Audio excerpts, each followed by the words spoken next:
तो अगर आप इस कबाब के शौकीन हैं तो ये शामी कबाब बीफ के साथ है। इसको लाज़मी ट्राई कीजिएगा मेरी रेसिपी के साथ। बहुत आसान कबाब जायके के साथ कैसे बनाए जाते हैं मैं अपनी इस वीडियो में आपको बताऊंगी। तो चलिए बिस्मिल्लाहिर्रहमानिर्रहीम। अस्सलामुअलैकुम। खुश रहे आबाद रहे। तो सबसे पहले मैं यहाँ लूँगी 1.5 किलो चने की दाल, जो मैंने पानी में भिगोए हुए हैं 1 घंटा पहले, ताकि ये नरम रहे। और मेरे पास है शामी कबाब का मसाला, चिकन पाउडर, हस्बे ज़रूरत नमक और 1 किलो बीफ, 5 हस्बे ज़रूरत प्याज और लहसुन, लौंग, और ये मैंने 1 जग पानी लिया है। सबसे पहले मैंने चने की दाल कुकर में डाल दिए है। अब मैं इसमें डालूंगी शामी कबाब का मसाला, जो कि तकरीबन 3 चम्मच के बराबर है।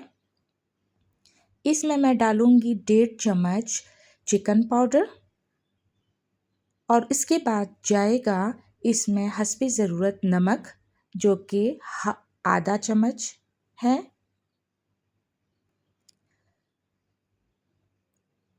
इन तमाम चीज़ों को आपने कुकर में डालने के बाद 1 किलो बीफ है जो मैंने इसमें ऐड कर दिया है। इसके ऐड करने के बाद मैं इसमें 5 अदद प्याज और लहसुन और लौंग डाल दूंगी। इन तमाम चीज़ों को डालने के बाद अब मैंने इसमें पानी का इस्तेमाल करना है, और पानी आपने इतना डालना है कि ये दाल और जो बीफ है वो डूब जाए। यानी कि मेरे पास 1 जग तक पानी था, उसमें मैंने 1 प्याली को रहने दिया है और बाकी तमाम पानी मैंने इसमें डाल दिया है। डालने के बाद मैं अब इसको कुकर को बंद करूँगी।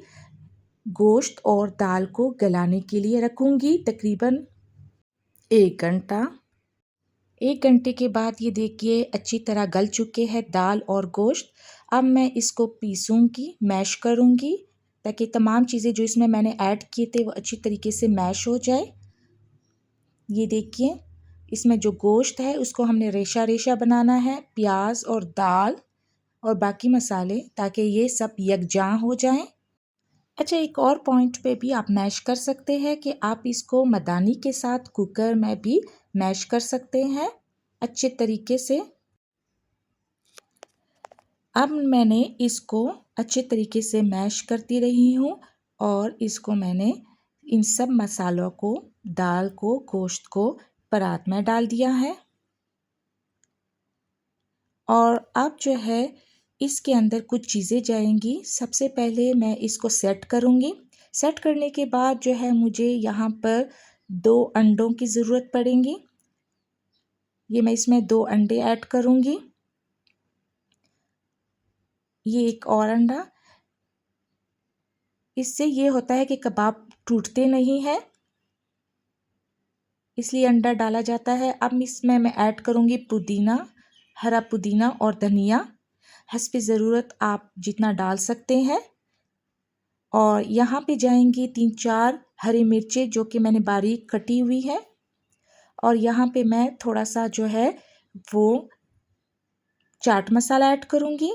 और इसके बाद एक लेमन, जो मैंने इसको हाफ़ किया है, वो लेमन का जूस ऐड करूँगी टेस्ट को मज़ीद इन्हेंस करने के लिए। अब इन तमाम चीज़ों को मैं अच्छी तरीके से मिक्स करूँगी ताकि ये आपस में यकजां हो जाए और अच्छी तरीके से मिक्स हो जाए।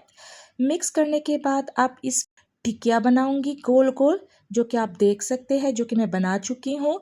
और मैंने आपको ये एक डिश में डाल के भी प्रेजेंट किया है।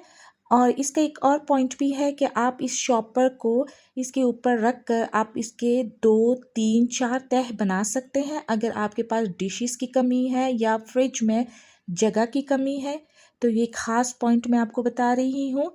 इसमें आप काफ़ी सारे कबाब एक ही डिश में रख सकते हैं।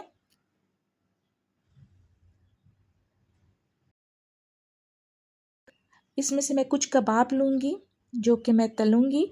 ये आप देख सकते हैं, मैंने यहाँ पे 4 कबाब लिए हैं जो कि मुझे 4 कबाब ही ज़रूरत है।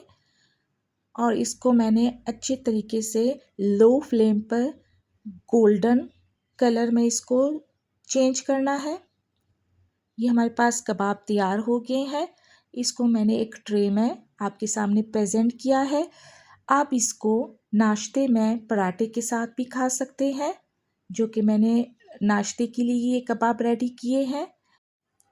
आप शाम के वक्त चाय के साथ भी इस कबाब को तल सकते हैं और चाय के साथ आप ले सकते हैं। और आप इसको मुख्तलिफ़ टाइम में, जब आपका सालन नहीं बना हुआ हो या आपका दिल नहीं कर रहा हो, तो आप आराम से इस कबाब को फ्रिज से निकाल कर तल सकती हैं और इस मज़ेदार कबाब का जायका भी आप इंजॉय कर सकती हैं। तो ये हमारी रेसिपी है। अगर आपको थोड़ी सी भी पसंद आई हमारी रेसिपी, हमारी मेहनत, तो प्लीज़ हमारे इस चैनल को सब्सक्राइब कीजिएगा लाज़मी और इसको शेयर भी कीजिएगा। Thank you.